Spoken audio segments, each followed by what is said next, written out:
all good to go, James. Okay, thank you. Good afternoon and welcome to the Scrutiny meeting of Norwich City Council.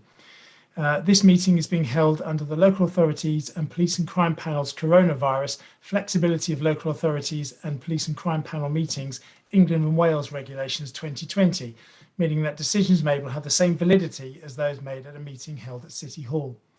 A recording of this meeting will appear on the Council's YouTube channel. Can I ask participants to ensure that they are muted when not speaking, or you may be muted by an officer to maintain audio quality. The chat function is enabled for members to report technical difficulties, but you will only be able to message the Chair, Vice Chair and Democratic Services. Thank you.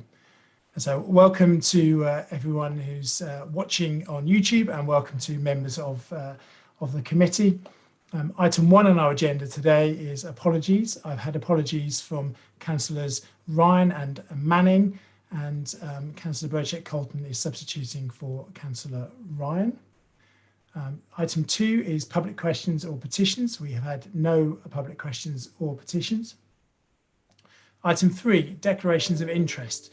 Do any members need to make any declarations of interest for items that are appearing on the agenda today? No, thank you. No declarations of interest.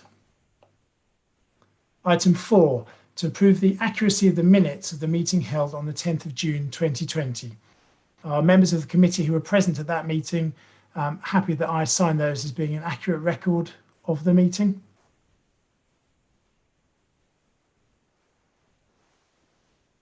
Getting thumbs up and nods, so thank you.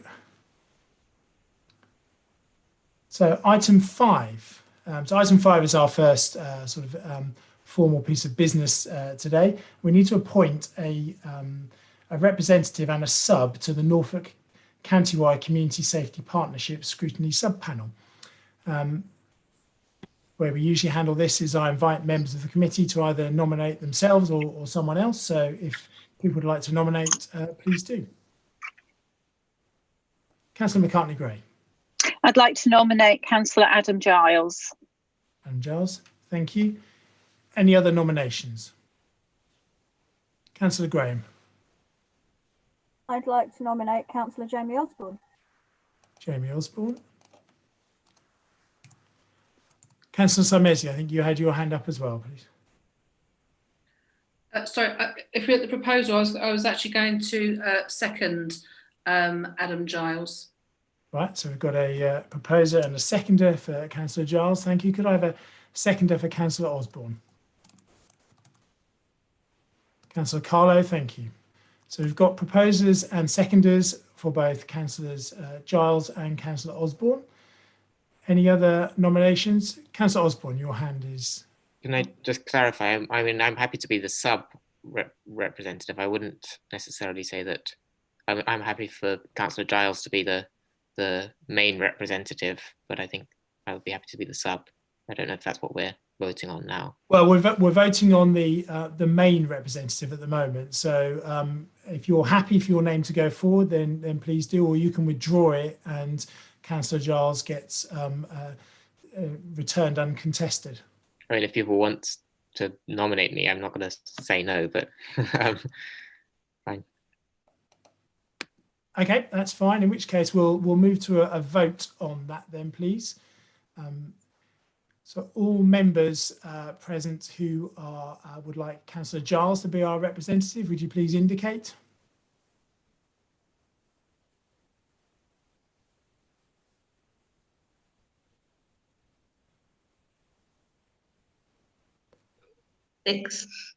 Six. And all those who would like Councillor Osborne to be our representative, please indicate. You can vote for yourself, Councillor Osborne. That's 2. So Councillor Giles is returned. Thank you. Now we need to take nominations, proposers and seconders for substitute members. So do I have any nominations for that, please? I'd like to propose myself as a substitute to Adam for that committee. Thank you. Okay, thank you. So a seconder for Councillor Sarmezi to be substitute? I'll second Councillor Sarmezi. Thank you, Councillor Giles. Any other nominations to substitute?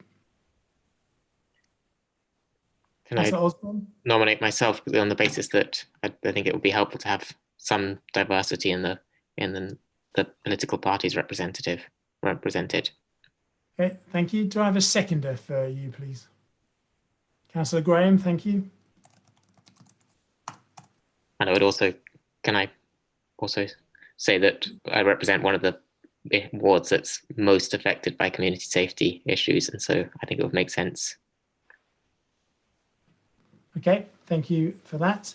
So on that basis, we'll move to, are there any other nominations I should ask first for a substitute place? Councillor Graham.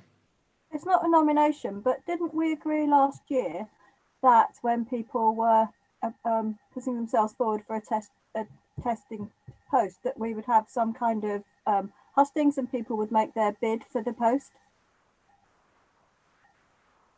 I can't remember whether we did or didn't, to be perfectly frank with you. I mean, I'm happy for people to make a pitch if they want to. Councillor Sarmezi and Osborne, would you like to make a pitch?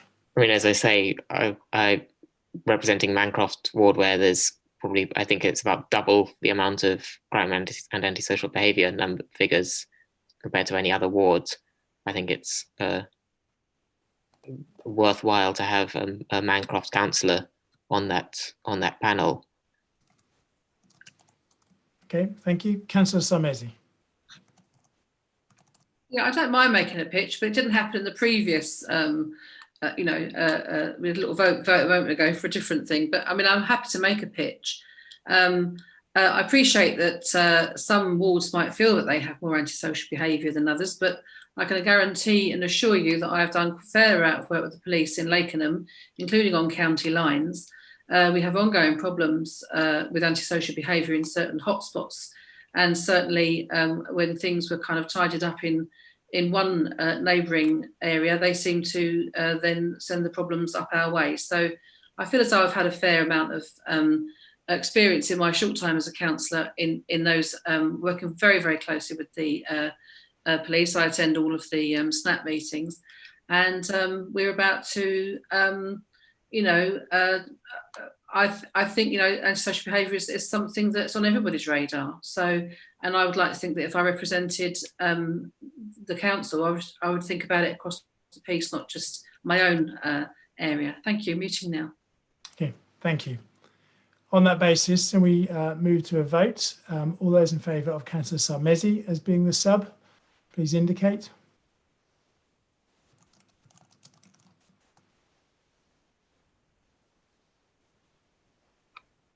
Six.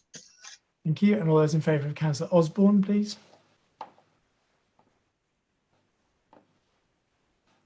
Three. Thank you. So that's carried. Councillor Sarmezi is the substitute member. So we now move on to item 6. Similar process, but this time it's the appointment to the County Council's Health Overview and Scrutiny Committee. We'll go through the same process. So do we have any nominations for that panel, please? Chair, I'd like to nominate Councillor Laura McCartney-Gray, please. And I'll second that. Thank you, Councillor Giles. Do I have any other nominations for that?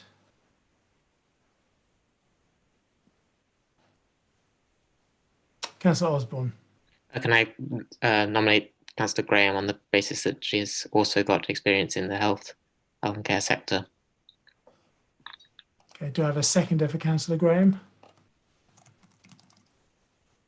Councillor Carlo, thank you. Okay, as we've sort of established this as a process moving forward, can we start with Councillor McCartney-Gray just to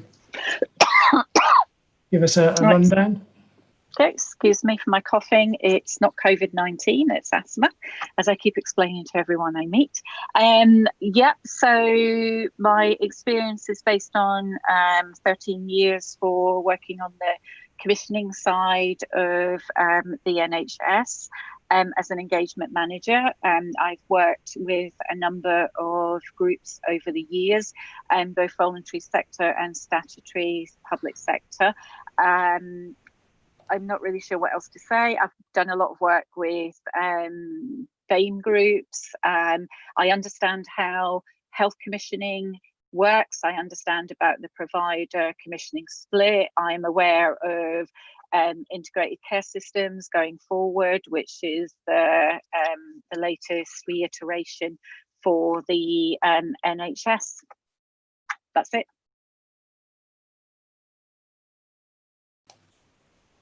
Thank you. Thank you very much. Councillor Graham, if we can hear from you, please.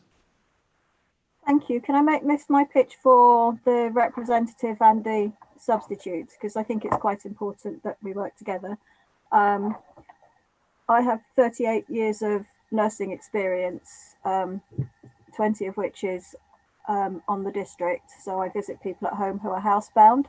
I take a holistic view of health, looking at things where, looking at areas where different services interact. So people with health problems, with housing problems, people often have more than one problem at a time.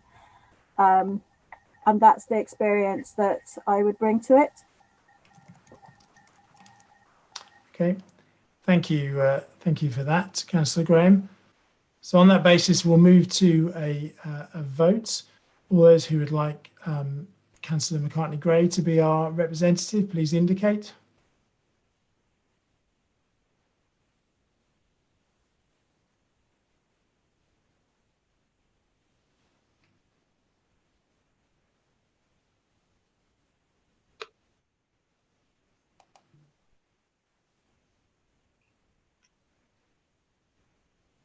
Yep, we've got votes for Councillor McCartney-Gray.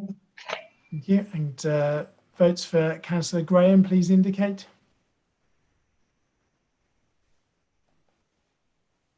We have 3 votes. Thank you. That's carried for Councillor McCartney-Gray. Thank you. So now we move on to the nominations, proposers and seconders for the substitute for the Norfolk Health Overview and Scrutiny Committee, please. Councillor Sarmezi. For the substitute, I'd like to propose Councillor Kate Oliver, please. And do I have a seconder for Councillor Oliver? I'll second Councillor Oliver. Thank you, Councillor Giles. Any other nominations for substitute member? Councillor Osborne. I can nominate Councillor Graham on the same basis as previously. Okay, thank you, Councillor Osborne. Can I have a seconder for Councillor Graham, please? Thank you, Councillor Carlo.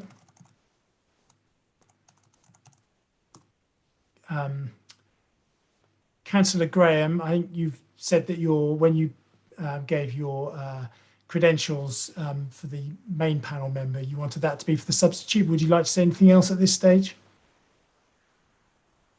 No, that's fine. Thank you. Okay, thank you. Councillor Oliver, would you like to say anything to support your nomination? Hello, yes. I don't know what I've done to my Zoom thing. Can't see myself. Help. Can you hear me okay? We can hear you, yes. Great. Yeah, I was coming at it from more of a service user perspective, but also with regards to my ward, I can see firsthand, literally from my window, sometimes how people are falling through the gaps in service provisions. So yeah, just a slightly different perspective. I have got a background of working in mental health and then probation, where I was involved in referring people for substance misuse support some time ago, but very much now it's direct experience myself, both myself and family, and where I live too. So I've got a keen interest in this. Thank you. Thank you very much for that. So let's move to the vote. All those in favour of Councillor Oliver, please indicate.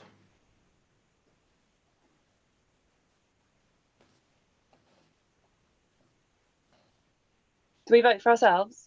Yeah, you can vote for yourself, yeah.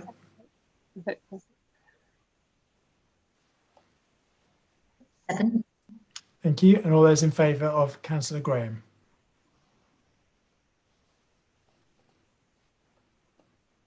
That's 3. Thank you. Councillor Oliver is elected as our sub. Thank you very much.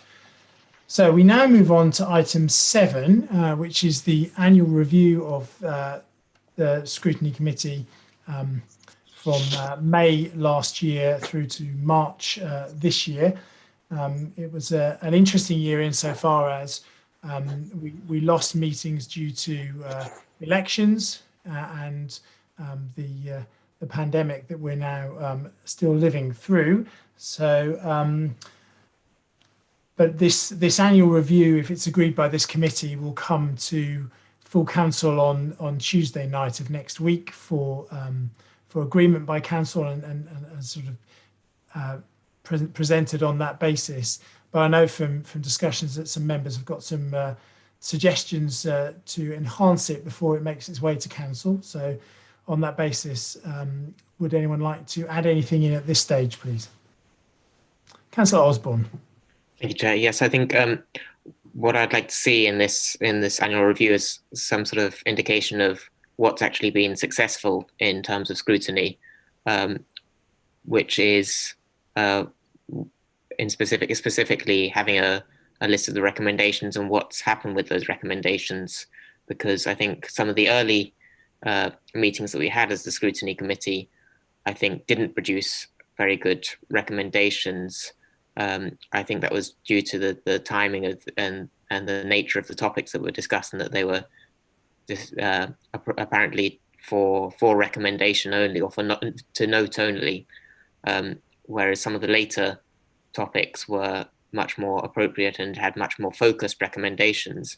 But with both of those, I think it's worth having an assessment of what was actually achieved by those recommendations and seeing where scrutiny has had impact. So I suppose that's in a way two points: is what has worked well in scrutiny over the last year, and the second point is where has scrutiny had an impact, what's happened with our recommendations. And in regard to the recommendations, I'd like to see a tracker of recommendations, like in the same way that we have a motions tracker, which I know has been discussed previously.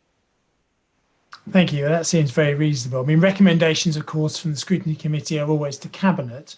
So for the purposes of sort of squaring the circle, so to speak, the recommendations from Scrutiny plus the response back to Cabinet would give a complete picture of what Scrutiny was able to achieve. And I recognise your point. It's always a challenge for Scrutiny when it's a new committee each year potentially, which isn't bound by the previous year. So there's always a little bit of a shortened time frame for those earlier items in the civic year. But I fully agree that the piece of work where we had the Police and Crime Commissioner visit us at Blackfriars Hall was an excellent piece of scrutiny with some really good outcomes and a very detailed discussion with the PCC. It's that type of getting external people in can be very, very beneficial, I think, to the work that the council undertakes.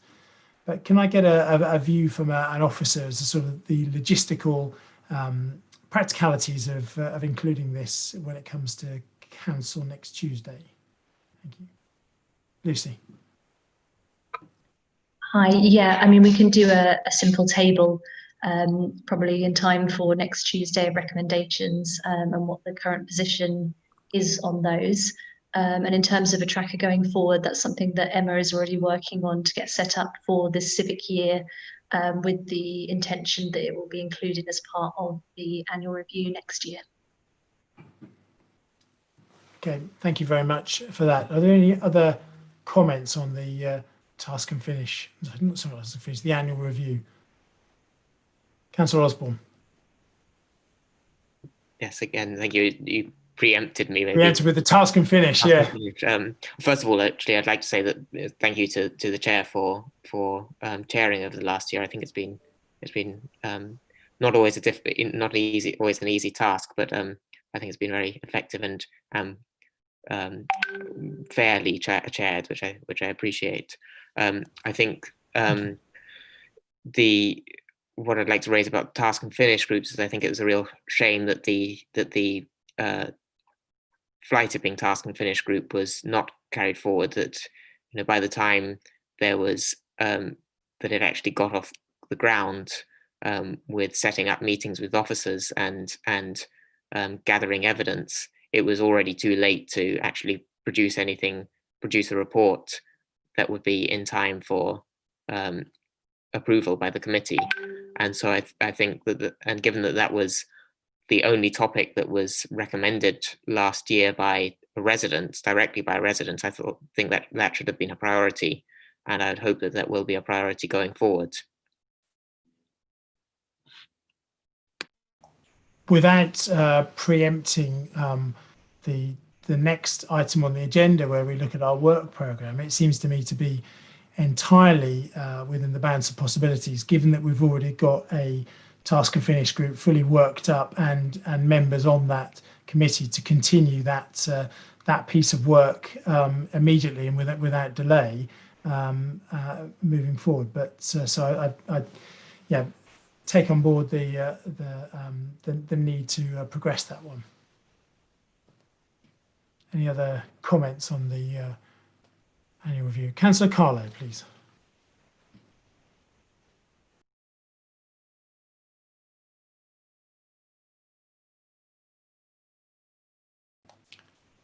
Denise, you're muted at the moment. So,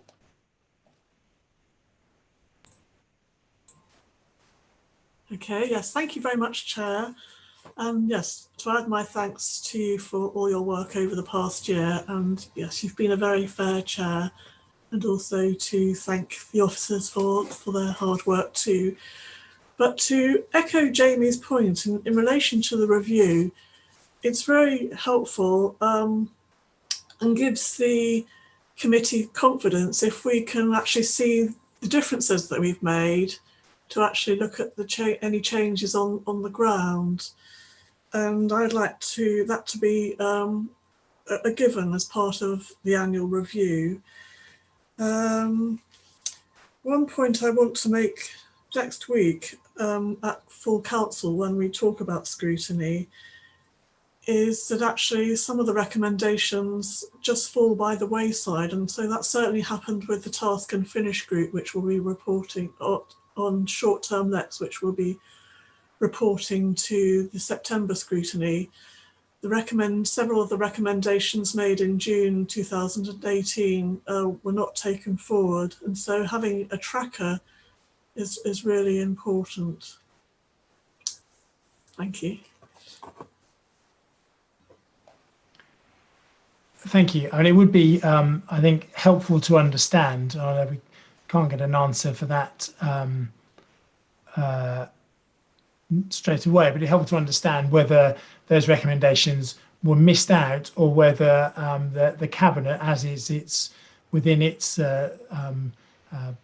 powers and decision making, decided not to take them forward. And I suppose there were two important distinctions there about whether something was missed or whether an active decision was taken not to progress with something. As we as our committee have no power to compel cabinet to do anything. We can simply make recommendations to cabinet which they can act upon or ignore as they see fit, but a valid point nonetheless. Yes, just to come back there, James, this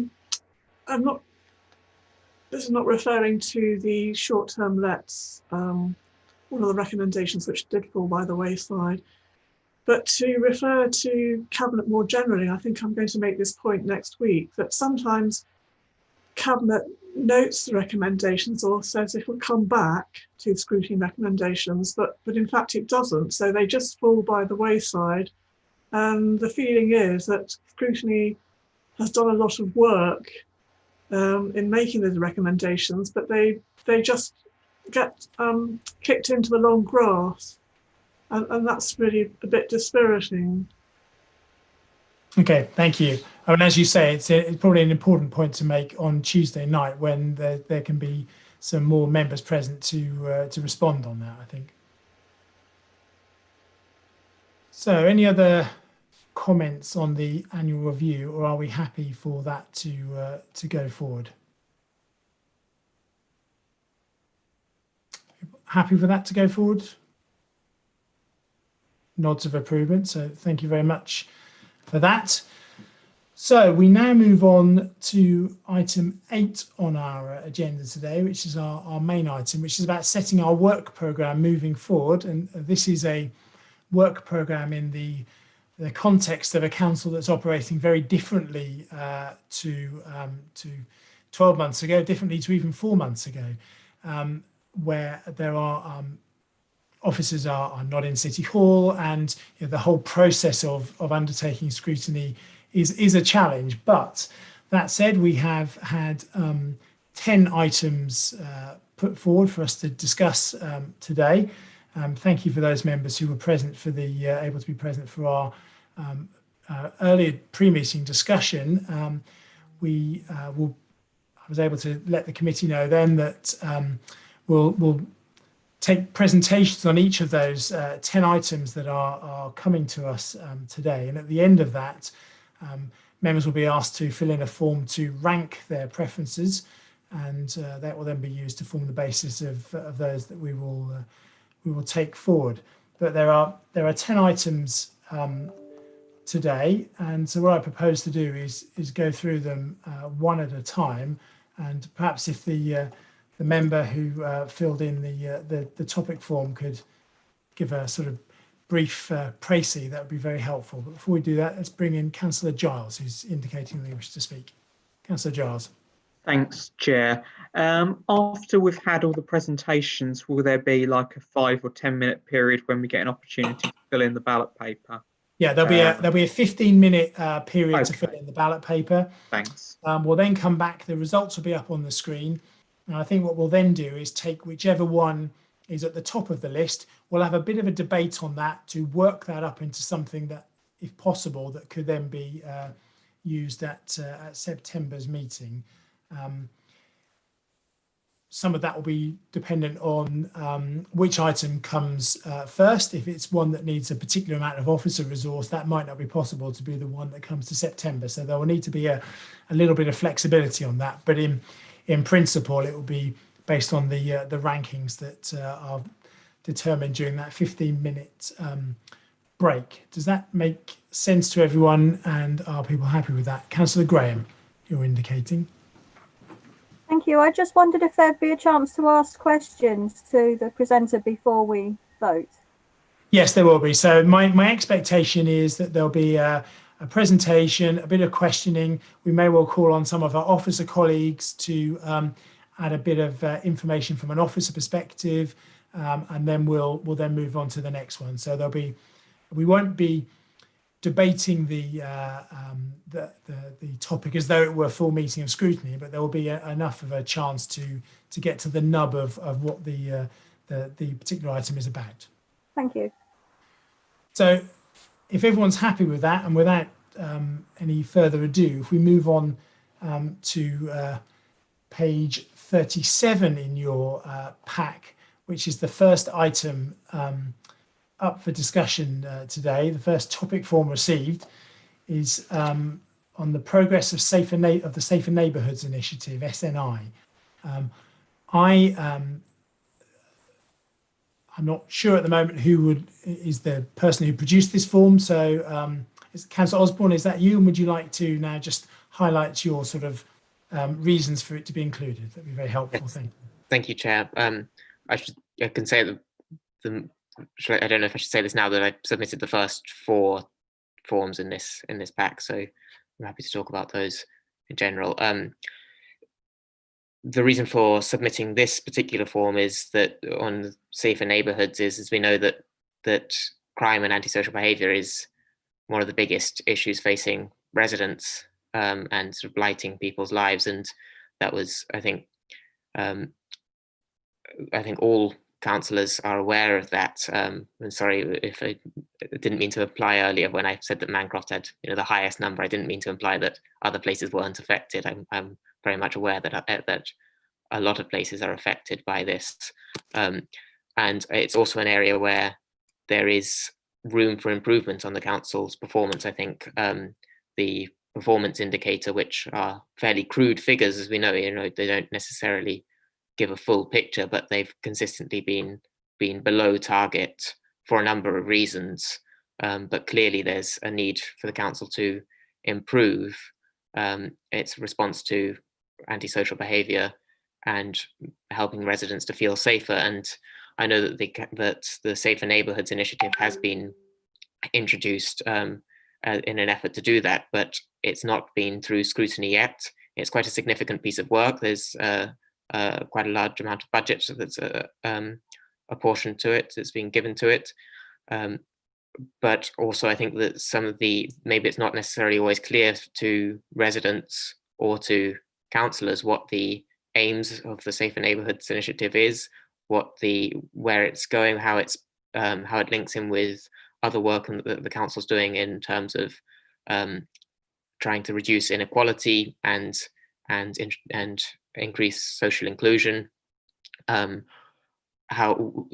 it might affect different wards. One of the things that was highlighted earlier was how antisocial behaviour gets sort of transferred from one place to another. It gets shunted around as it's dealt with in one area, it gets shunted around to another, and we don't want to be just dealing with the sort of the sticking plaster symptoms of the problem, but also looking at some of the longer term solutions at the same time as addressing some of the immediate concerns that residents have. And so I think it's a very complex issue, but it's an area where there's clearly a need for improvement in the council's performance. It's one that I would say, from my experience in the ward, matters perhaps the most to residents, and so I think it's worthy of consideration. Thank you very much for that pitch. Does anyone have any questions to Councillor Osborne about this particular topic, or do any of our officers want to come in with any comments on that might help the committee?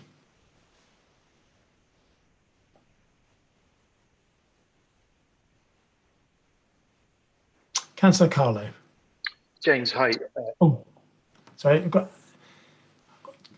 Adam, do you want to say your thing first? Then I'll bring Councillor Carlo in with a question. So. Yeah, just very briefly. I think obviously as the scope of this is about the Safer Neighbourhoods initiative, that's focused rather the wider question around safety in the city. I think one thing that is worth reflecting on is that the sort of focus of the work, which is being driven by our Safer Neighbourhoods coordinator, who came into post in December last year, and obviously then it was only in post for 3.5 months before we went into lockdown, which has obviously had a huge impact on the work.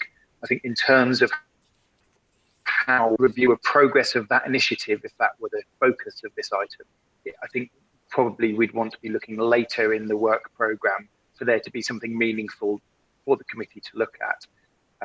So yeah, just that it might be a question of scheduling, that the timing of when this came might be useful to think about this later in the civic year, or even considering it next year.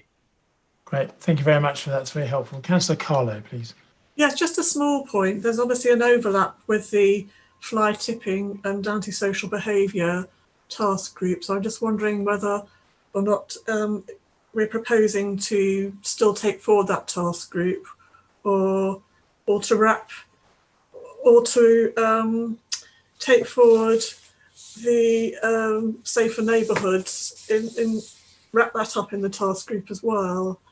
Good question, but personally I would like to see that task finish group select committee complete its work. But Councillor Osborne, you want to come back with that and answer to that, I guess? Thank you. I think Julie had raised her hand before me, actually, but I can come back on specifically on that if that's.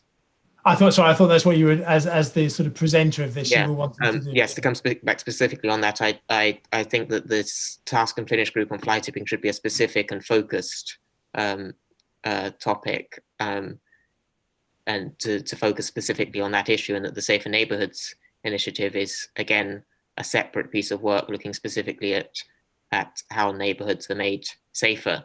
And I think that the other thing to say, as a more general point perhaps, is that this is, fly tipping is maybe is looking at the wider issue as well, but I think that this is going to be looking at the way that the council delivers its services, the safer neighbourhoods topic, and I think that that's one of the functions of scrutiny, and so it's worth looking at that now or in the coming year.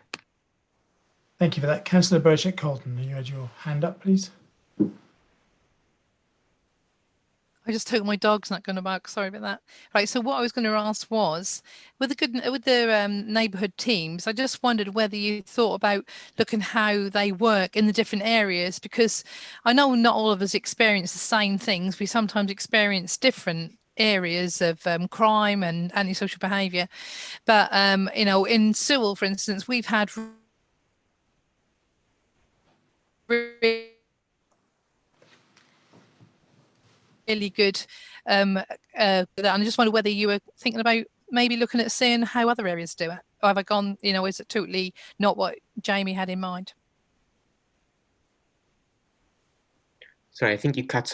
I don't know if it was just me, but it cut out a bit there, so I missed the main. No, we lost the sort of the thrust of the question there, unfortunately, Councillor Burchett-Colton.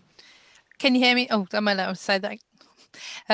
All I was going to say was, are we going to look at the different neighbourhood teams around the city and just see how they're working, and because there's different things that happen in each neighbourhood team and how effective it has been on that area?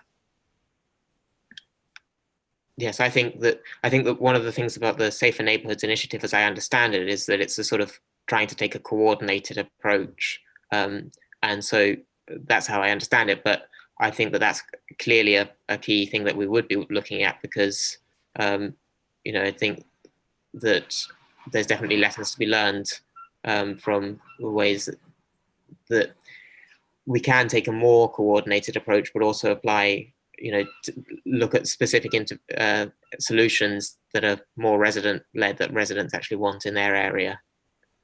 Okay, thank you. I'm going to bring Adam in at this point again, please. Yeah, it's just to clarify that the Safer Neighbourhoods initiative is focused on specific geographic areas, and the lessons learned from that can be spread to other areas. So again, it's a question of whether you want to look at the Safer Neighbourhoods initiative, which has very specific geographic focus, or wider community safety issues across the city. And I think there's probably a distinction between those two things. Okay, thank you for that clarification. Any more questions from members on this particular item, or should we move on to the next one? We've got 10 to get through before we have our voting. So not seeing any hands up. So Councillor Osborne, would you like to? I think you said you were the first four. So the next one I've got is the benefits of extending the existing PSPO when it's due for renewal. Yes, thank you. This is the first thing I want to say actually is that this came through as a recommendation from Scrutiny in February, when we had the meeting with the Police and Crime Commissioner, and it was referred to Cabinet, and Cabinet had referred it back to Scrutiny. So I'd sort of want to know a bit more, maybe from the chair, about what happened there and why it was referred back to Scrutiny. But I do think it's clearly an issue that needs a lot of work, because it's again, on the same topic in a way, that crime and antisocial behaviour is a major issue for a lot of residents, particularly in the city centre, and also I'm aware in the Heathgate area and Rosary Road, where residents have wanted a PSPO, Public Spaces Protection Order, and we've got one in the city centre currently, which I think is due for renewal in September. Officers may have more detail on that.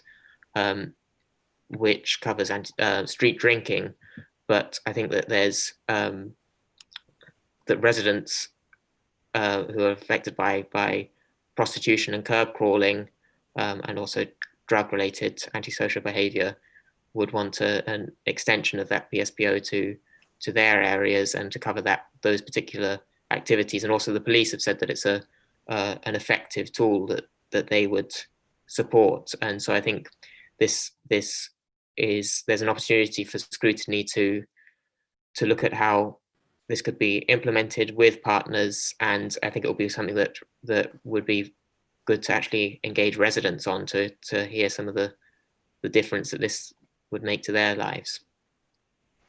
Thank you, Councillor Osborne. In answer to your question, when it came to Cabinet, I know at least one of the Cabinet members expressed some concerns about the way PSPOs have been used in other areas to criminalise people, and that could potentially be draconian.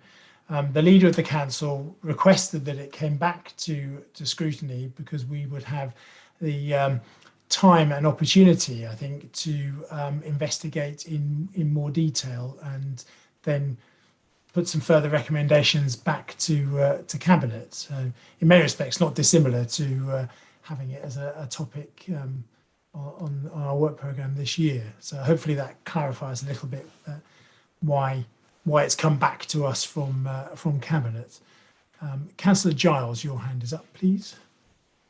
Thanks, Chair. Without wishing to go into the substantive detail, obviously you represent one of the two communities identified in this proposal, and the consistent view of the local residents has been that they support police powers to be as strong as possible to tackle alcohol and drug related crime and curb crawling, but they don't wish for the girls forced into prostitution to be unnecessarily criminalised. So I just wanted to, as a point of information, that's been the consistent view of local residents on the estate at PRA and SNAPME.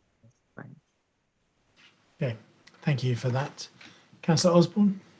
Yes, just to come back on that, I think that would be a valid thing for scrutiny to consider, actually, is looking at examples from elsewhere and seeing how that problem of criminalising certain groups of people who we wouldn't necessarily want to criminalise, I think, can be avoided. I would say that I proposed this topic, but I would hope that if Cabinet have referred it back to us, that sort of implies that they haven't given it full consideration this far. And so I'd hope that if it does get onto the work programme, that we do come up with recommendations, that those recommendations would be taken up by Cabinet. Okay, thank you for that. Does anyone have any questions for Councillor Osborne? If not, we'll move on to the next item of our. Oh, Adam wishes to come in quickly. Thank you. Yeah, just a point of clarity. So Bob, Prime Director, did observe that obviously there might be potentially two different topics within this. There's the current PSPO, which obviously was focused on the city centre, and that's one issue. The second issue is about the effectiveness of using PSPOs generally, and particularly targeted on the particular issue around Heathgate that was identified, because effectively a PSPO is a tool in the armoury. So it might be that mulching those two things in together might not allow for as effective scrutiny if the particular piece is about the current use of the PSPO and whether that should be renewed. That's one thing. If it's about the use of PSPOs potentially in other areas to achieve certain things, that might be a separate piece. Thank you. Councillor Osborne. Yes, I think personally, I think that the current PSPO has been effective from, well, I think it could be, there's definitely things that could be improved in terms of enforcement and the effect that it has. But I think that the key issue here is that we're looking at really is the extension to the Rosary Road area. It's not just Heathgate, but also Rosary Road area, and inclusion of other activities and not just street drinking. And so I accept that if we are going to separate it out into two separate topics, then I would support the extension of the PSPO rather than the assessment of the current one, which I think maybe doesn't need so much scrutiny input. Okay. That should be reasonably easy to assess. Okay. Thank you for that. So let's move on to topic 3, which is reducing waste in Norwich. Thank you. Is this me again? It is. I think so, yeah. Yes. The reason for raising this is that I think, again, this is something that's come up in quite a lot of casework for me is residents talking about waste collection not being perhaps as consistent or adequate, but also looking at the wider council's performance on this.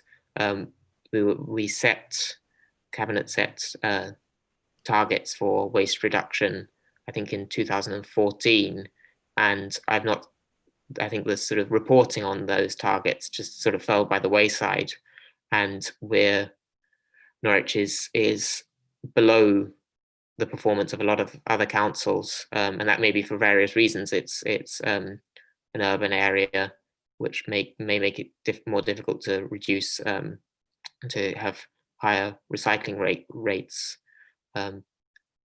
But the fact still remains that we are below average in terms of our waste performance, which has quite a significant impact on council finances, having to pay for waste collection and disposal, but also with the effect of COVID, there was some uncertainty at the start as to what would actually happen with bin collections, and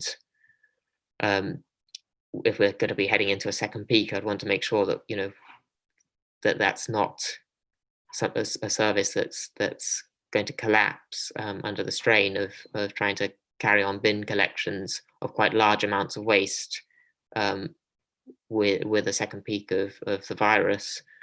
And then obviously there's also the environmental impacts, that waste could actually be reduced, which would have environmental benefits. And I know that the Norwich BID, the Business Improvement District, has got funding from the EU to look at a circular economy and turning waste products into byproducts that businesses can actually use. And so this could be something that ties in with the circular economy aspect of the council's blueprint recovery plan, blueprint for recovery from COVID, which mentions circular economy a couple of times, but there's no real detail as to what that means. And so this could be something that would actually feed into that and provide some flesh on the bones. Thank you very much for that introduction. Any comments or questions from anyone on that one, please? No, I guess that was obviously very clear, Councillor Osborne, in which case we'll move on to the next topic, which is this still yours at this point? I've got the economy as, no, sorry. There's car parking revenue. No, car park, yeah, I scrolled down too fast. So yes, alternative to car park revenue. Yes, again, this is something that has been raised before and was actually a recommendation from Scrutiny in, I think, February, the budget scrutiny, for Cabinet to look at alternative sources of income to car parking. And as a lot of district councils do, we rely very heavily on car parking income. I think something in the order of £6 million, which is obviously a significant amount.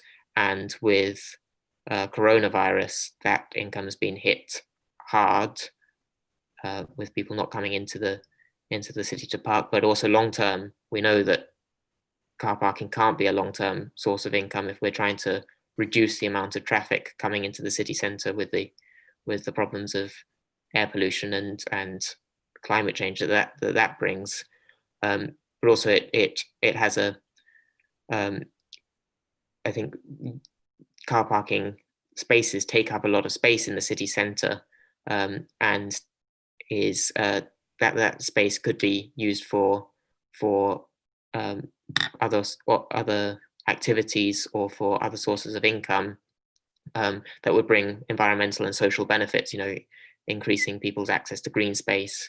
And I think that this topic is maybe sort of too there's two aspects to this topic. One is how do we actually reduce the number of cars parking in the city centre, driving into the city centre and parking in the city centre. And I should say that this is particularly looking at short stay parking from people driving into the city centre and parking here for shopping and things. It's not so much actually residents parking here.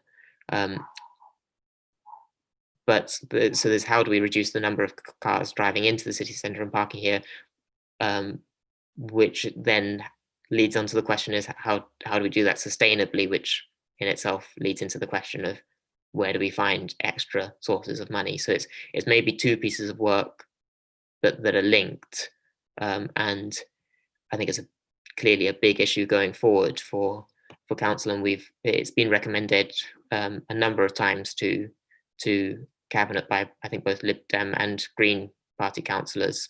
So far as I know, it hasn't been considered by cabinet yet, and so I would hope that this would be an opportunity for Scrutiny to put that resource into looking at it.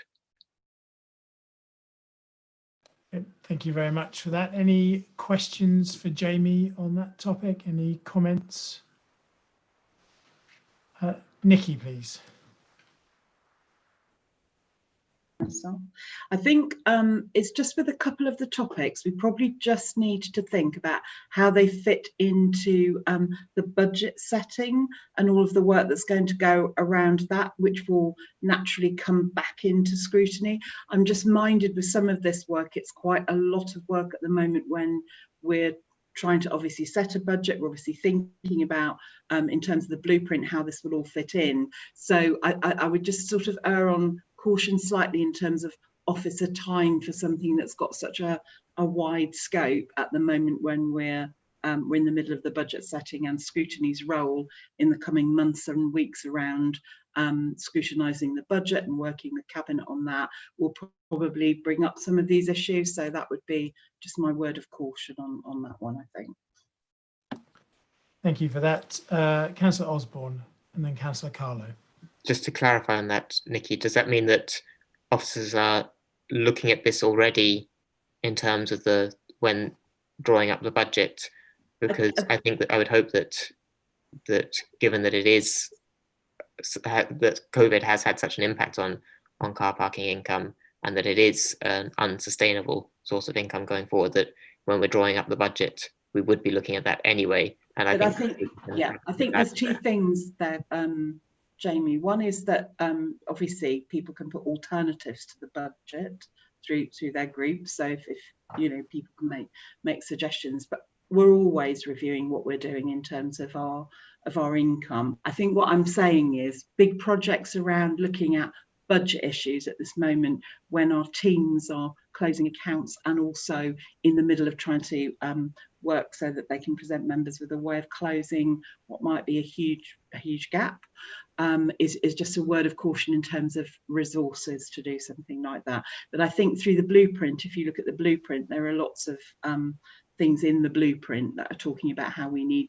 to think differently in the future. So I'm not specifically saying, I'm not specifically saying lots of people are doing that, but I think what we are doing is looking at what future possibilities are for lots of things, as with all councils across the country in the current climate, really. Thank you for that explanation. Councillor Carlo, I think you'd indicated, please. Yes, thank you, Chair.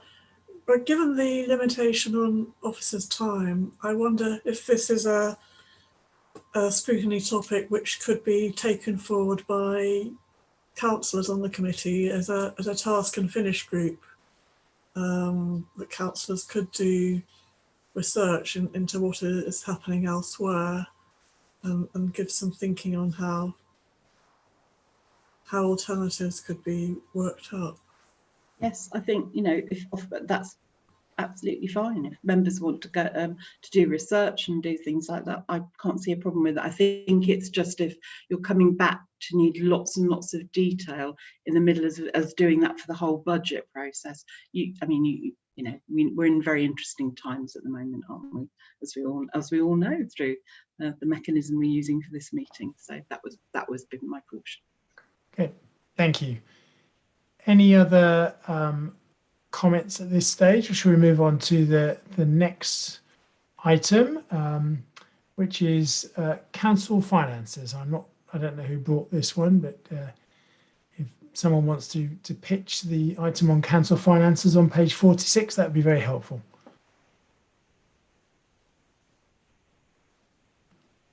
No, okay.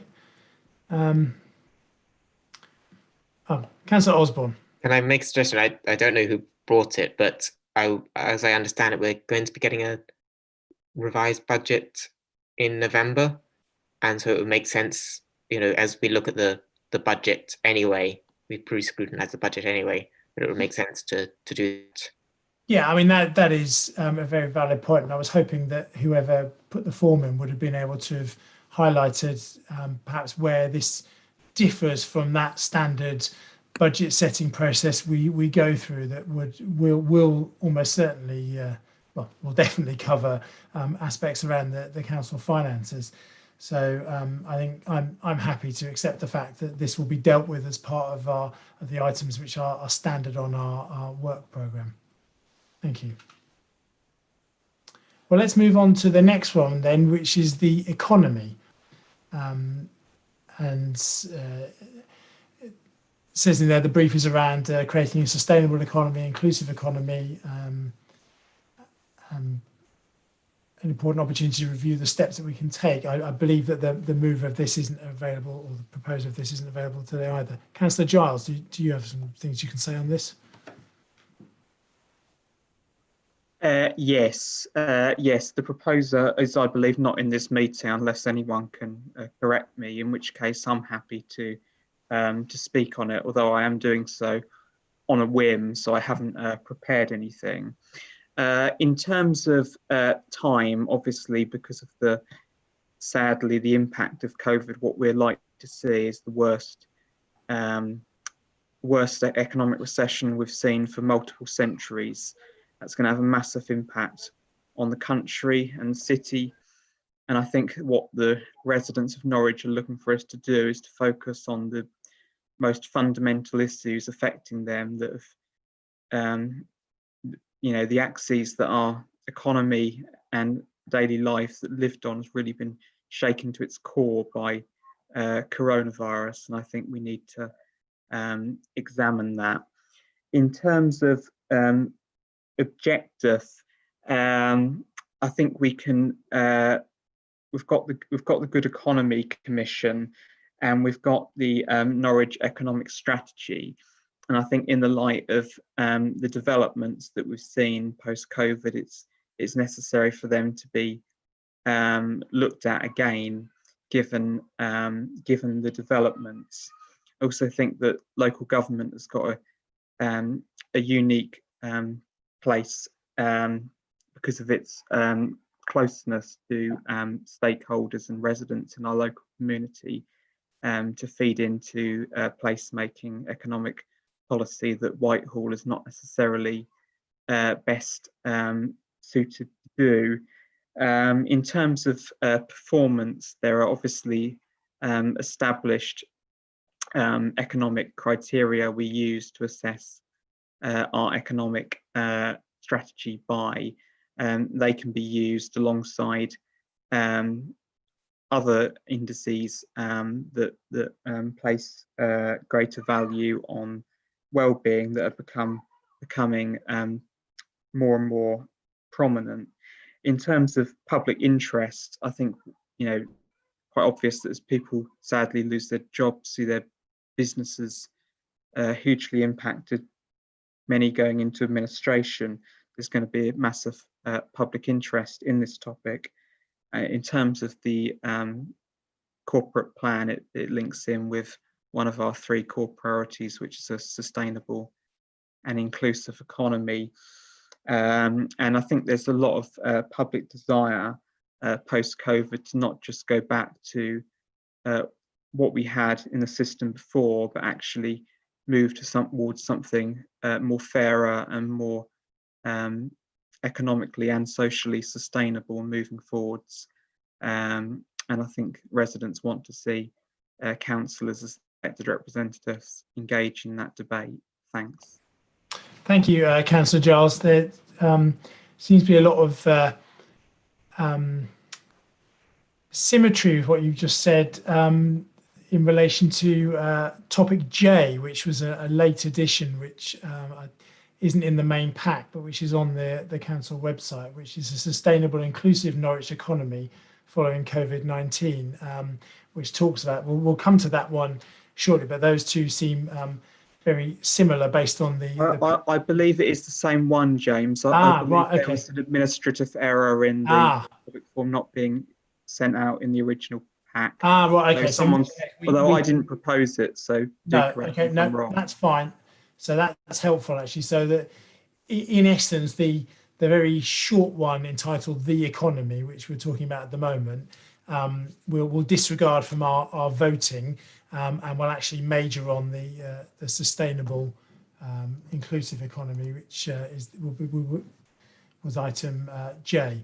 But Councillor Osborne, you had your hand up, please. I haven't actually seen that topic form for the sustainable and inclusive one, because I think it wasn't in the papers, was it? So where is it? No, it's not in the main papers, but it was certainly I've downloaded it from the council's website, so it's definitely there and in the public domain. So is it on the?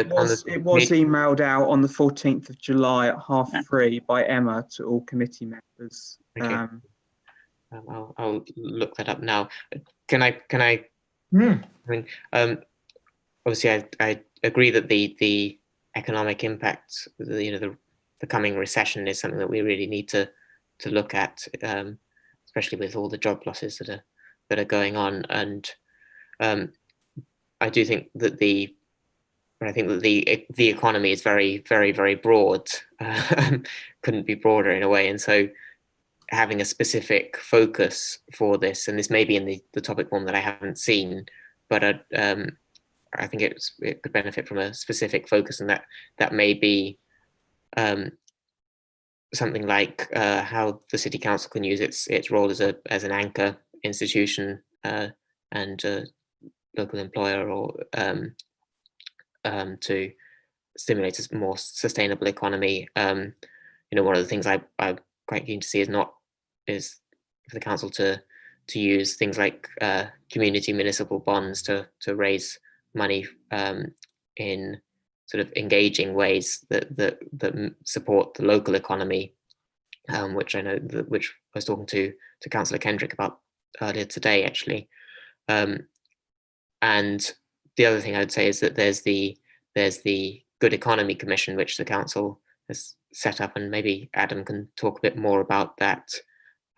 And this may be an opportunity to scrutinise or feed into the work of that, and maybe later on in the year when there's some outcomes of that. I mean, I think there's two things. I think that the economy and the impact of job losses is pretty urgent, but then there's also the Good Economy Commission that it may be worth looking at later on in the year when we've got more of a sense of what work that is doing, and where scrutiny can feed into that.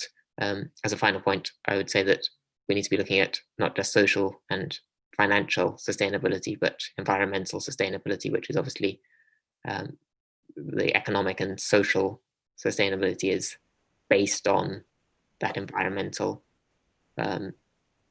floor that we all need to survive. So thank you for those comments. I think a lot of what you've just said is reflected already in the document that unfortunately you've not been able to see yet. So I think if I've understood it correctly, this item, the form simply entitled "The Economy," has been superseded by the one that came in and is now item J in our packs. Councillor Samesi, please.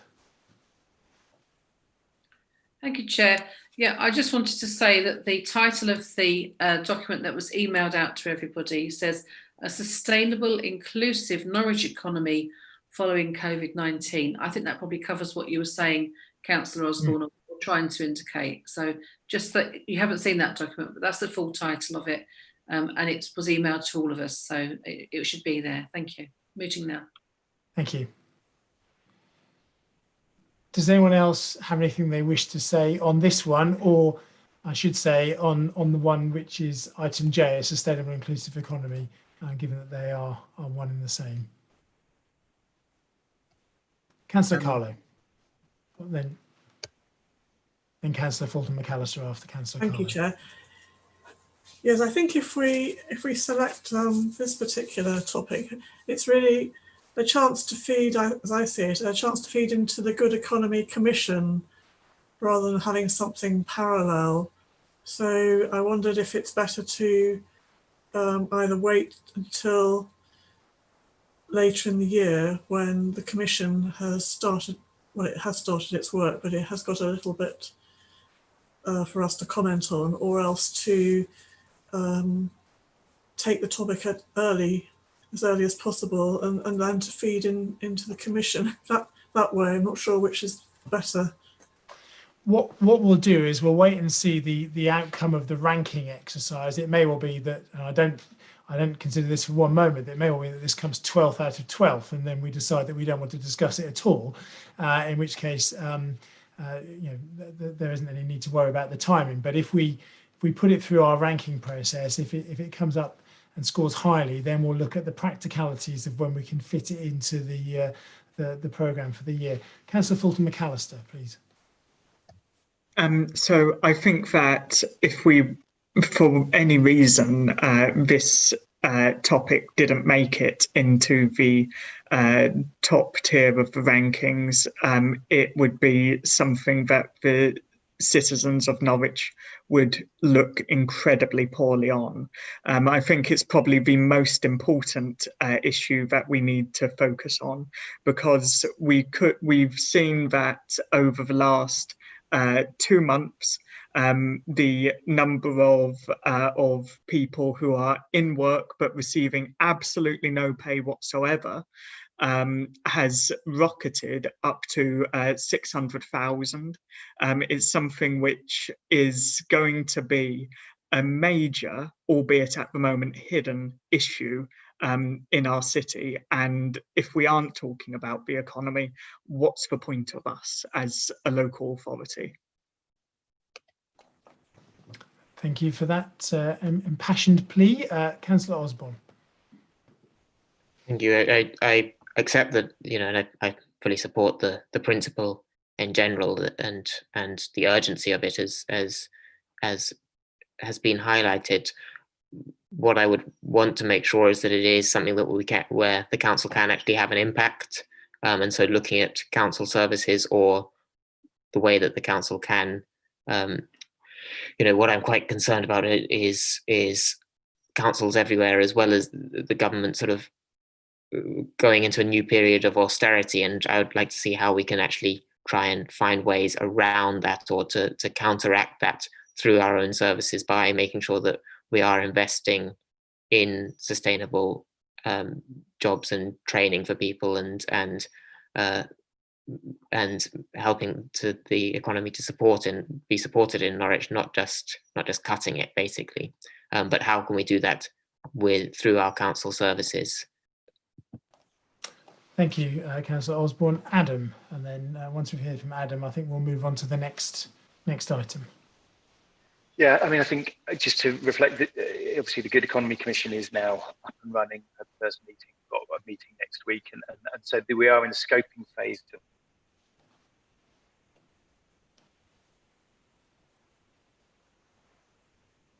Oh, I think we've lost Adam. Not just. All right. Well, I think we can probably do some work to scope this into something a bit more related,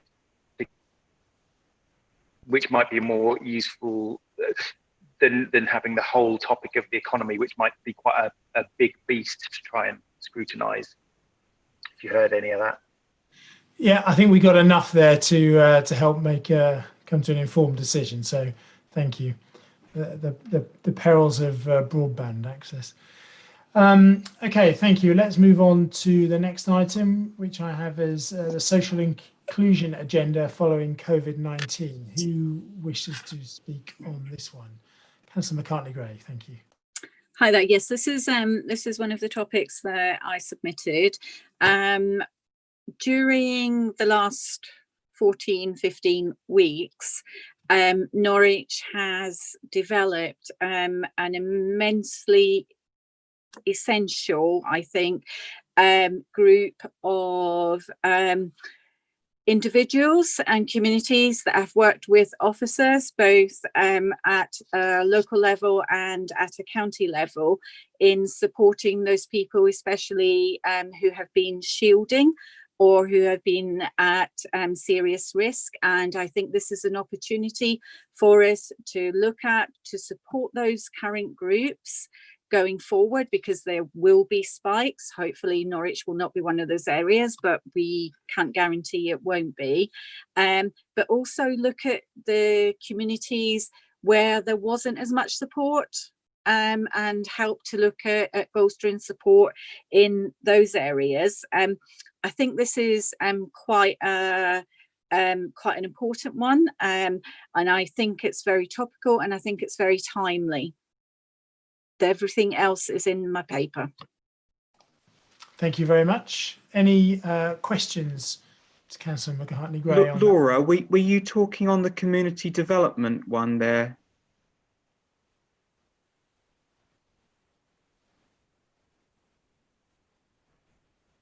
That's the one that I've got next. Oh no, that's social inclusion. Social Ignore inclusion. that. I did think, listening to you, that it sounded very similar to the next one along. I just thought, well, maybe I skipped one. Yeah, as Laura's given her pitch, shall we do community development? Yeah, absolutely. Yeah. Social Apologies. Yeah. Not having a good day today. Okay, so any questions or comments on the community development topic? Councillor Osborne. Yes, thank you. I think it's a really good topic to look at. And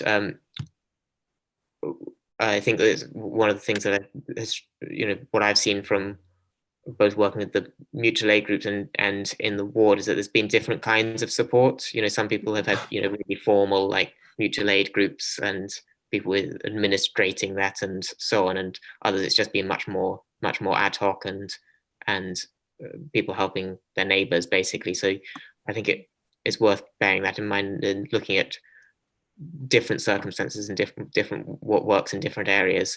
And also I'm aware that I think Kate Price's team is drawing up a social capital strategy, which I would hope would include some of this. So maybe this can be tied into that in terms of the council's corporate plan and what it's actually looking at.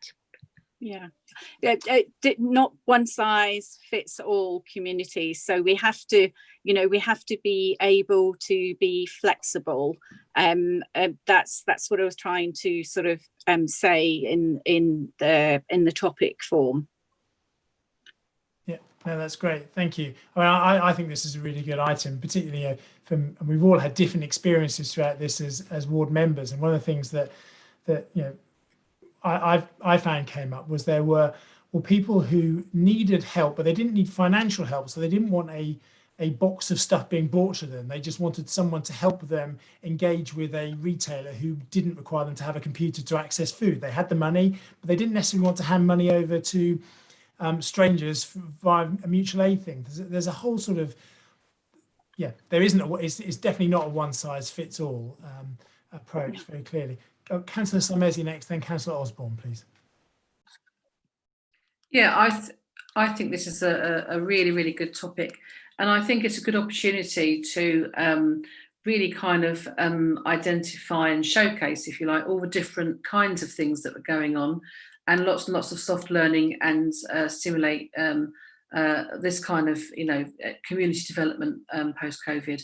And as we've heard, we're a long way off of post-COVID. So there's plenty of time, but it is timely to build on that now, I think. Thank you. Muting now. Councillor Osborne. Thank you. Yes, I think there's definitely timely. I agree with Councillor Jane Sarmezi about the timeliness of it. I would also say that I think in 2015 there was a Scrutiny Task and Finish group which did a report on social capital, which had a very detailed report with lots of recommendations, and it could be worth looking back at that and seeing which of those recommendations have been implemented and what might be refreshed from that.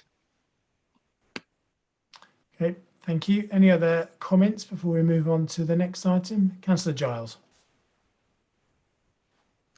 Yeah, no, thank you, Chair. I think many of us have been impressed at the increased community spirit and the extent of resilience that working class communities have shown across the city throughout the pandemic. And I think that's to be applauded. In terms of the role of the council, I think as more of these groups become formalised, that the council's in a unique position to support them with establishing practices of good governance, enabling them to have strong impacts in their local community in the medium to long term. That's why I think it's important we put this on the agenda. Thanks. Thank you. I certainly agree with that point. I think there is still, I'm going to use the word anarchic here, but I think there is still a place for those groups that aren't formalised and are more anarchic in nature, that can get up and running very rapidly to meet a particular need, perhaps where the bureaucracy needs to follow up a little later. I've got Councillor Osborne, then Adam, please. Thank you. Yes, I don't want to get into the discussion about the actual topic, but I wouldn't want to make this a topic about specifically sort of governance structures for groups, because I think one of the things I was pleased to see actually in the I think it was in the Blueprint for Recovery document that mentioned the social capital strategy, that was going to be not imposing council structures. I think the council can be a facilitator, but I wouldn't want it to be a top-down thing. I would want it to be, how can we create the conditions for which people can organise and do things themselves, and because I don't think that the councils should necessarily be setting up governance structures for community groups. Just to say, I mean, I agree that we certainly shouldn't have a one-size-fits-all model. That wasn't what I was implying. But I think, as some of the groups have of their own volition decided to formalise themselves, that they do need somewhat an organisation to turn to for advice on governance. And I think the City Council's in a unique position to provide that, whether it's advice on compliance of GDPR regulations or anything along those lines. And that's why I think it's important for us to consider. Thanks. Thank you. Adam, I think you wanted to pop in with a comment, please.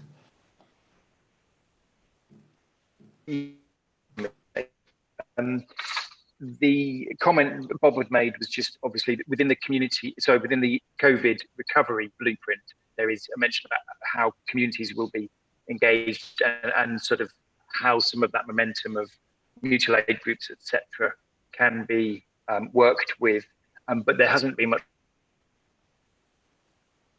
Again, question of just officer availability. A lot of the, I think it's worth reflecting on the fact that a lot of the people in this community enabling team and others involved in the community hub who have had a very, as you can imagine, intensive period of work, and that's going to continue. Again, it's just the officer input to this is just something to factor in both in terms of timing and the amount of work looking at this item, because it's there's not at stage to scrutinise, but as was mentioned earlier, there is some evolving thinking about it. So it might be a question of timing again. Okay, thank you, Adam.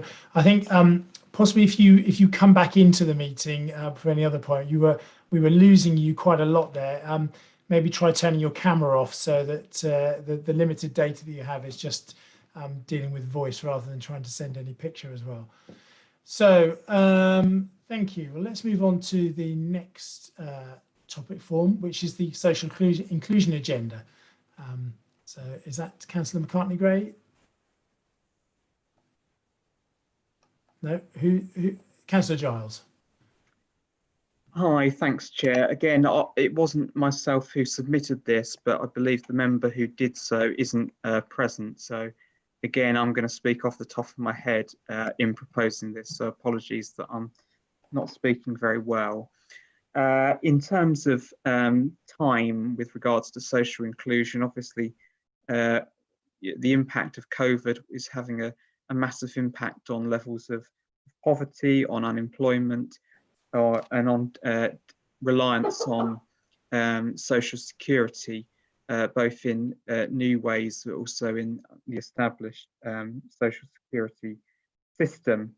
In terms of the objective of scrutinising this item, I think there's opportunities to examine good practice conducted by advice agencies across the city, how we can learn from each other, how we can collaborate with each other through NCAN, and in terms of employment, in terms of the objective, I think we're going to see employers. I think we're going to see a deflationary impact on wages.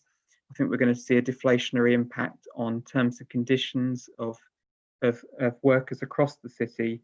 And I think in establishing a good employers charter, as has been discussed, we can set a benchmark standard by which businesses are judged across the city. And again, look at good practice and collaboration across the sector. In terms of performance in social inclusion, there are various KPIs and indices that are examined at a cabinet level that could be made available to this scrutiny committee.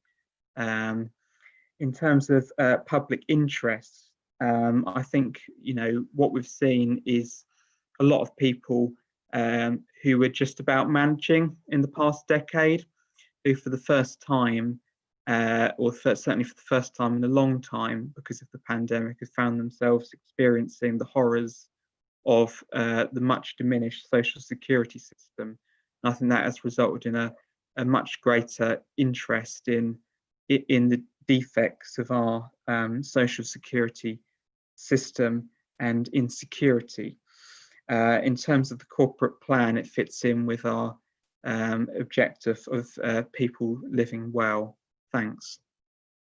Okay, thank you very much for outlining that. Does anyone else have any questions they'd like to ask or comments? Councillor Osborne, then Councillor Carlo, please. Yes, my question would be about sort of, again, making this more specific, because it's a very broad topic that I've fully supported as a topic, but making it specific so that the council can, and scrutiny in particular, can have some impact and come up with some direct recommendations that would be practical, and so that we're not just talking about it, I suppose. And in the sort of scope that Councillor Giles just outlined, there seem to be quite a lot of interlinked but slightly different areas. So employment, advice networks, and benefits, and the social security system. And so, where do you think we can have the greatest impact? I think. And maybe have input from officers on where we can have the greatest impact in those terms, in terms of the council itself. Yeah, I think these are, yeah, absolutely. I take Councillor Osborne's point, and I think these are fundamental, wide-ranging issues. But what we're seeing is extraordinary times that probably the City Council hasn't faced since the end of the Second World War. And if we go back to the end of the Second World War, we saw Dorothy Jewson produce the City of Norwich Plan 1945. Previous generations haven't shied away from tackling these broad, fundamental topics when they're at their most crucial. And I think it's vital that the residents of Norwich will expect us to step up to that task as best we can. We certainly walk in the shadow of giants, as the phrase goes, but I think it's important we examine these topics which are the most meatiest in impacting their daily lives. And because of the circumstances we're in, they are quite broad in scope.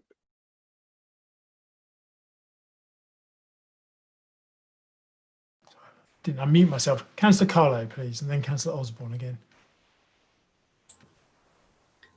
Yes, I think we would all agree that the situation is quite dire, but I think that, as Councillor Osborne said, the topic is very broad, and if we only have one scrutiny session, we really need to narrow down the topic. And my understanding from Adam is that the Good Economy Commission will also consider social inclusion as part of its remit. And so I don't know, again, if it's worth feeding into the Commission, but obviously we would need to narrow the topic down. Thank you. Thank you for that. Councillor Osborne. Yes, thank you. Yes, and I'm not really aware of the Dewson City of Norwich vision. I'm not that good on history from that period, but I'll look it up. Yes, to sort of reiterate what Councillor Carlo said, I think, if we've only got one, if this is going to be a scrutiny topic that's discussed in one meeting of what, 2 hours, 3 hours at most, I think that it's got to be focused. And I'm also aware that we don't want to be, replicating work that's going on in terms of the City 2040 vision or the corporate plan or the Good Economy Commission, but actually adding value to that, and that may be best done in focusing in on a specific topic where we'll have where we can actually make practical recommendations that will have an impact and that can be implemented, and so that we're not basically just talking about it. Thank you for that. Does anyone else have any other comments or questions they'd like to make before we move on to the next item? Just to say that, if members did choose to put it on the agenda, I'm sure myself, who's obviously in favour of it, and others could go away and scope out what we'd want out of the scrutiny committee in terms of making it more targeted, as we have done with as we did do with topics last year. Okay, thank you for that. So the next item we'll move on to is maximising opportunities to achieve zero rough sleeping following COVID-19. Councillor McCartney-Gray, please. Is this your one? I think it's a really, really good topic, actually. It is. Thank you very much. This is a subject which is very close to my heart. I follow the Pathway Service with immense pride. I think it's something that Norwich City Council has achieved in an amazing way by the multi-agency working, bringing all the partners together. However, as a result of COVID, excuse me, 19, and the fact that we are potentially facing another recession, with the Section 21 bans ending in September for evictions, I think it's something that unfortunately will rise its head again. And I think we need to be prepared for it. And I think Norwich City Council is in a very good place to do that. But I would like to think that Scrutiny would support this going forward, to look at where we can support the Pathways Project and other statutory agencies to look at homelessness as it becomes a bigger issue. And the rest is in my paper. Brilliant. Thank you very much for that. Any questions or comments for Councillor McCartney-Gray? Councillor Osborne. Thank you. I think there's going to be more government announcements about homelessness, isn't there? So this it could tie in with that, because I think I share your support for the Pathways team, who have done a lot of good work, I think, in my experience of working with them. I again sort of reiterate that where can scrutiny have the greatest impact? Because I think if this is already an area where there's good work being done, I would want to make sure that we can find an angle that scrutiny can actually add value to an already valuable area, if that makes sense. And it may be that the government announcement provides that opportunity, that opening for where we can. I'm not sure what's going to be in that, but yeah. I think it would be safe to assume that homelessness will not be high on their list of priorities. And I think it's also about how we achieve sustainable housing solutions. COVID-19, what we did was we initially placed people in very temporary accommodation. The Pathways Project and other statutory agencies then have been working with the individuals in looking at more sustained housing, and a number of them have moved on to sustained housing with support wrapped around them. Government funding for this particular period is coming to an end, and it's how we take that going forward, because I don't think, and I could be wrong, I hope I'm wrong, that the type of money and support that is going to be needed going forward, going into potentially another recession, I don't think it's going to be there. And I think we need to make sure we've got all our ducks lined up in a row. Okay, thank you for that. Councillor Carlo. Yes, my understanding, and I might be wrong here, is that the government is going to provide a further 6 months of funding for housing rough sleepers, so taking us beyond the summer period into the winter.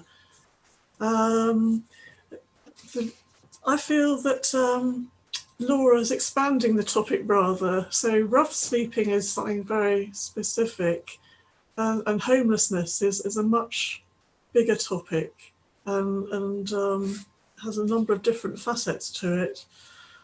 I also, like Jamie, feel that actually Norwich has done very well on rough sleeping and setting up Pathways project. And so I'd be interested in hearing from Laura about what added value a single scrutiny slot could bring, unless again we wanted to make it into a task and finish group. Reviewing the work achieved. I don't know if Laura feels that there are any particular angles which need examining, but I'd be interested in hearing what she has to say. Thank you. Councillor McCartney-Gray, do you wish to respond to that? So yes, there is the likelihood of some further money. However, that will take us into the winter period, and as people are facing the recession, as they lose their jobs, are unable to afford their accommodation, if they're in private rented, if they are then they lose their accommodation, then there is a likelihood that they will become rough sleepers. I don't think we can ignore that fact. I think although Pathways is a fabulous service, it's doing really well. We are one of the few in the country that have something like this. I think there is still scope for improvement in working and trying to bring together statutory agencies, but I will defer to the scrutiny panel. Thank you for that. Councillor Fulton McAllister.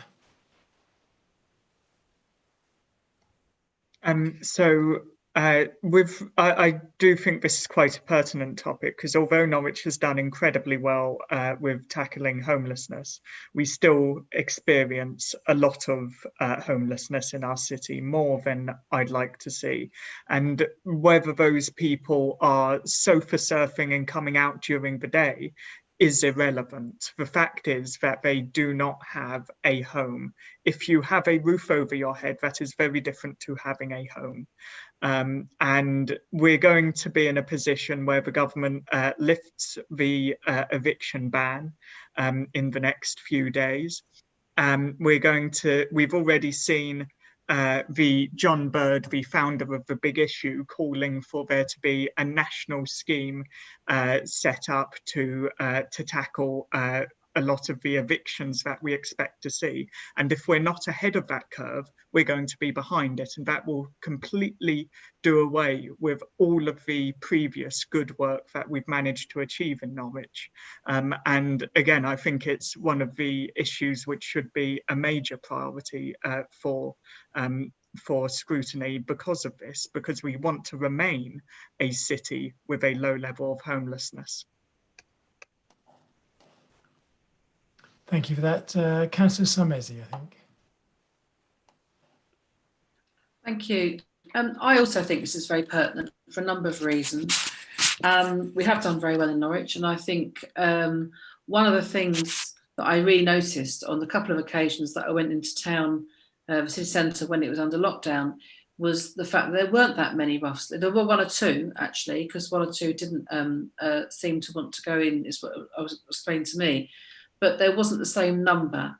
And there were two elements to that for me. That was good for those people. They were safer, and hopefully maybe, I'm not an expert in rough sleeping, but maybe learning some habits and getting the right level of support to remain not being rough sleepers.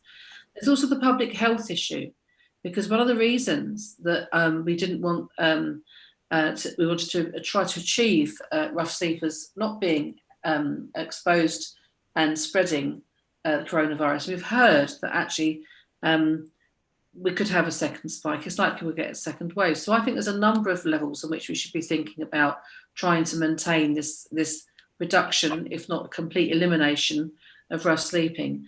And we've got winter coming up, and it's difficult enough, horrendous to be a rough sleeper in these what seems to me to be quite balmy nights. But with winter coming up, COVID-19, we've seen what can happen. We've seen what can happen when there is that big push and there are resources put into it. And I think we should build on that. And I think we owe it to the people in Norwich who are sleeping rough and their families. It must be a big worry for people to be related to or have a loved one who becomes a rough sleeper. So I think this is a really, really pertinent topic. And thank you, Councillor McCartney-Gray. Thank you, Councillor Samesi. Yes, I think this is a really pertinent topic, and I'll be ranking this highly myself. I think it is, there is no greater need than to have a home. So I think, and there is much that the Scrutiny Committee can do in terms of shaping the Council's response to what will come. On that, so technically we've got one other item, but I think we can probably agree we've covered that already, which is the sustainable and inclusive economy, because that's already been dealt with under when we were talking about the economy. So I propose that we'll then have a break. But some number of members are waving excitingly at me. So I'm not quite sure what else we need to do, because we've now had a pitch for each of the topics and we've agreed that we will subsequently have our vote on it. So I'll hear for you all in order. Councillor Osborne, then Councillor Giles, then Councillor Carlo, please. Thank you. There's also the topics that were carried on over from last year, the New Anglia LEP and the flight. I thank you for that. I wasn't convinced we needed a pitch on those on the grounds that members had already heard about them and they feature on your ballot paper. So I think they can just be taken, they are there and they can be taken as read, I had hoped. That covers my question. The only other question I was going to have is for if anyone does vote for the economy, will that be classed as a vote for sustainable and inclusive economy? For example, I was just going to put a strike through that and not vote at all on that one. So I think that's probably best. Don't put a vote for the economy, and give your preference for a sustainable and inclusive economy. And remember, you're putting 1 next to the one you think is most important, and 11 next to the one you think is least important. And we will now break until 6:25. And in that time, if you could not leave it to the last minute, but if you could send your forms back to both Emma and Lucy, just as a belt and braces for sending to both of those, preferably within about the next 5 minutes or so that they can collate them all together. And then at 6:25, we'll recommence the broadcast on YouTube and hear the outcomes. Thank you. If you can mute and stop your video, that'd be great.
That's good.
and welcome back, everyone. I think we're just waiting for the results to be tallied up.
Lucy, do we have a shareable sheet yet?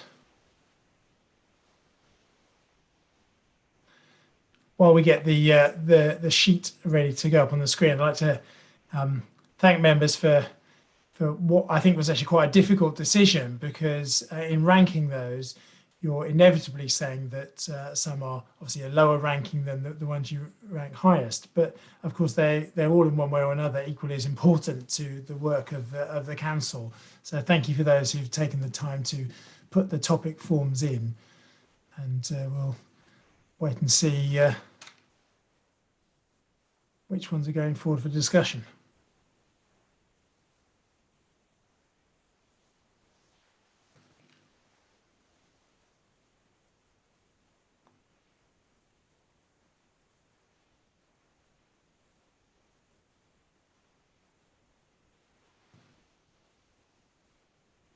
Okay, so looking at this, the one with the lowest score, and therefore the one which was ranked highest by members, is enhancing community development following COVID-19. So based on our previous discussions, that would be the one that would potentially come forward for, I misread that. Sustainable and inclusive economy following COVID-19 will be the one that comes forward for discussion at the September council. Can I have any comments from officers about the sort of practicalities of that one being first up? Particularly how it feeds into the... Yeah, can you hear me, James? Yeah, absolutely, yeah. Okay, so I think we're going to have to do quite a bit of work to turn that into something that the Scrutiny Committee can helpfully scrutinise. I mean, so we've had one remote meeting, one virtual meeting of the Good Economy Commission, and we've got another one next week, which has just been about introducing the commissioners to each other and the scope of what's anticipated. The next meeting won't be till October, which is by which time we're hoping to have a sense of what the themes and the particular work, or what particular focus of the commission will be. I'm not sure there's going to be anything, without doing sort of a huge amount of work over this August and September. I'm not sure we're going to have something that we can bring to the Scrutiny Committee in September, which is really meaningful. So I think it might be better to try and look slightly later in the work programme, so that there's a sense of what the Good Economy Commission is particularly looking at, and give committee members an opportunity to engage with that. That would probably be my suggestion. I mean, on that basis, in terms of the sort of practicalities, I wonder about just getting your comments on the next one down our list. So enhancing community development following COVID-19. Is that more practical to bring to September's scrutiny meeting? I mean, again, it's a work in progress. Obviously, you know, as was mentioned earlier in the discussion, it's something that colleagues have been working on. But those, you know, we're still, most of those colleagues who work in mutual aid groups are still involved in the community hub, and involved in the shielding exercise as it ends at the end of July. Many of them haven't had a break since March, and I think sort of charging them, so they're the ones who would have to input to that item, asking them to produce a report around by September might be quite an ask. I mean, there are elements I suppose there are elements within the recovery blueprint which are specific about engagement with the community and building on that social capital side of things. So that might be the focus of that meeting rather than necessarily sort of new input or a new report. I think we'd have to look at how we scope that really clearly. Okay, I suppose in which case pivoting it that then of those four which we'd rank the highest, community development, maximising opportunities for zero rough sleeping, social inclusion and sustainable inclusive economy, which one of those from an officer perspective could be worked up and be ready for September's meeting? I think I don't think I can really give a commitment on that now, because essentially all of those require not insignificant input from colleagues across the council, and you know, whether that's about our engagement with pathways or external partners as well. Can I make a suggestion that we may have to go away and look to see which one? I know that's not perfect, and I do apologise to members, but we're in such an unusual situation at the moment in terms of resources. Would that be acceptable if we went away and Adam and I went away and talked to colleagues and just looked what is possible for September? And is there something else on the work programme for September that could be looked at that you've already got on there, and maybe look to see if it could be October rather than September? I mean, it's just a suggestion, and it might be possible to do one of them, but I think we would need to talk to colleagues. Okay, thank you. Well, I've had a couple of members that have indicated. Councillor Giles initially indicated. I don't know whether you've still got a comment, but Councillor McCartney-Gray has got a raised hand.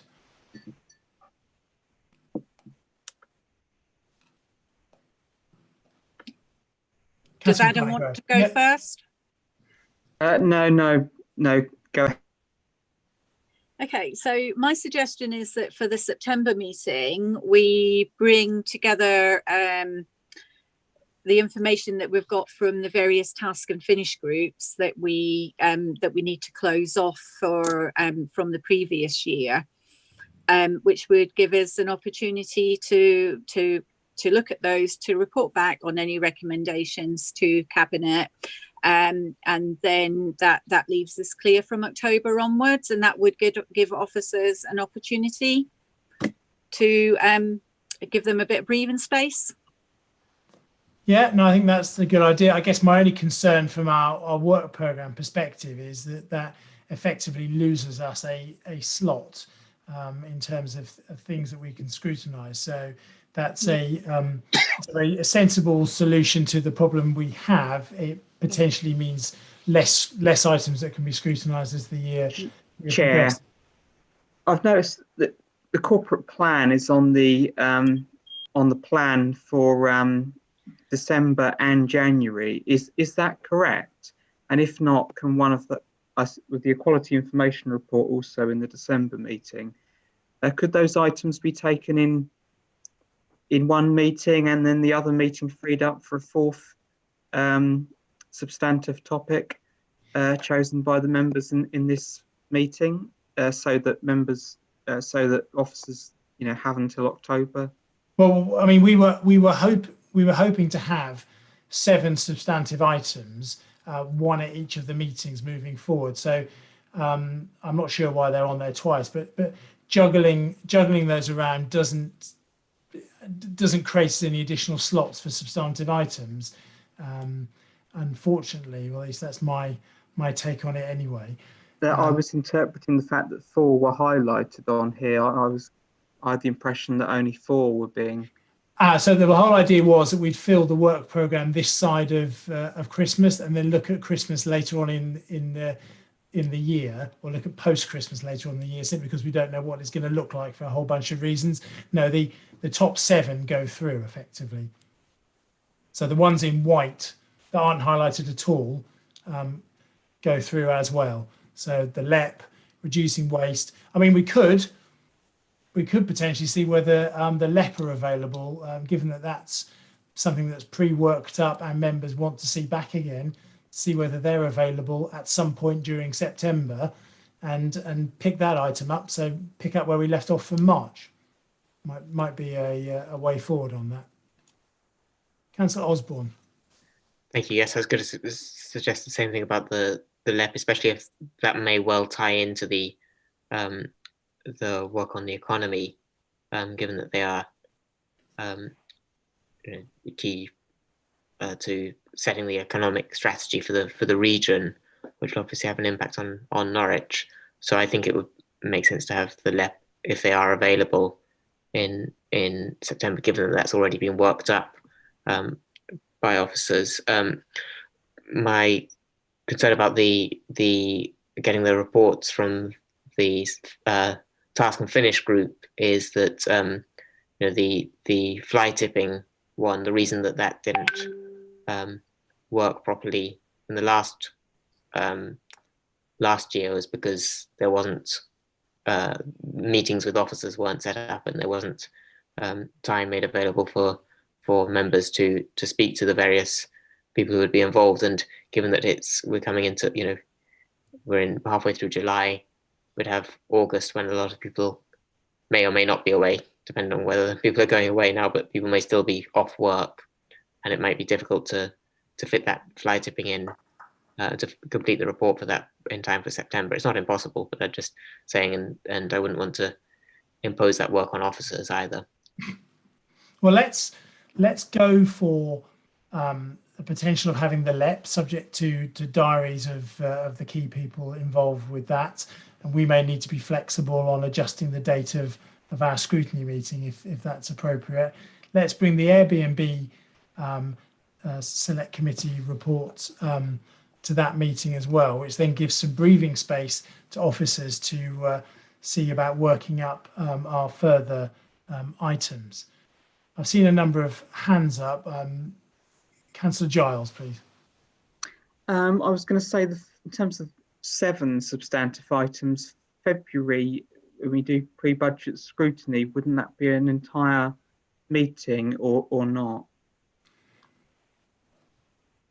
It is certainly taken as a meeting, but we should be able to fit another item in there. I'm very conscious that we lost so much in the last civic year that where possible, we want to try and fit as much in as possible this civic year. Councillor Osborne. Just about the budget, we'll be looking at the budget in November as well, because as I understand, there will be a sort of revised budget statement in November.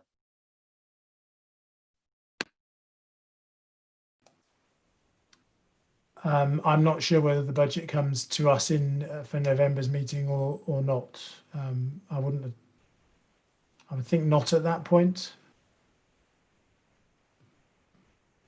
Nikki, I think it has in the past. I think because you've looked at in November and then again in February, haven't you? But I will check on that. We'll certainly have a budget position in November, but I think that that will be on cabinet as well. So I'll check on that. Okay, thank you. Can I just clarify on that? Because my question wasn't about how we've done it in the past, because I've not been around when it's considered in November. But my understanding is that because of the impact of COVID, we're due to have a revised budget in November, and so that will be an opportunity for scrutiny to input into that. Whether it then comes again in February, I don't know. I think February is setting the budget, so there's 2 bits to it, aren't there? There's actually looking at a revised budget and what we're predicting, and then setting the budget in February for the following year. But in terms of our approach for September, are people happy that we'll, in order to work around the constraints of officer resource here, move down the process of trying to get the LEP in? Councillor Samesi, did you want to say something? Yeah.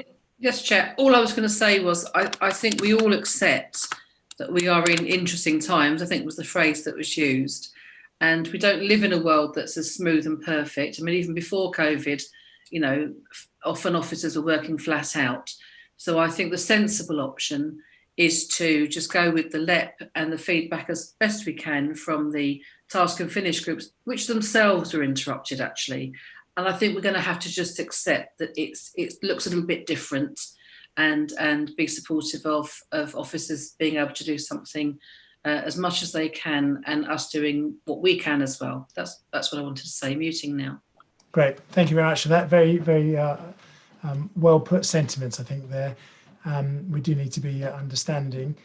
So are people happy that we proceed on that basis? Thumbs up and nods on my Zoom screen. So on that basis then, thank you very much for all your hard work, and we will, I suspect between now and the September's meeting, I'll talk to officers and we'll see what we can do about putting some extra detail for those other items that we want to discuss during the course of this civic year, and see when they can be fitted in, and bring back some proposals. But we've got something that will keep us occupied for September's meeting, which I think were some very important items, particularly the relationship between the LEP and the changes that we're seeing in the way that we come through the pandemic and the economic fallout from that. So thank you very much, everyone. Have a good evening, and see you all at Council on Tuesday night. Thank you. Bye. Thank you. Bye-bye. Thank you, Chair. Thank you, Chair. Thank you, James. Bye. Thank you, Chair.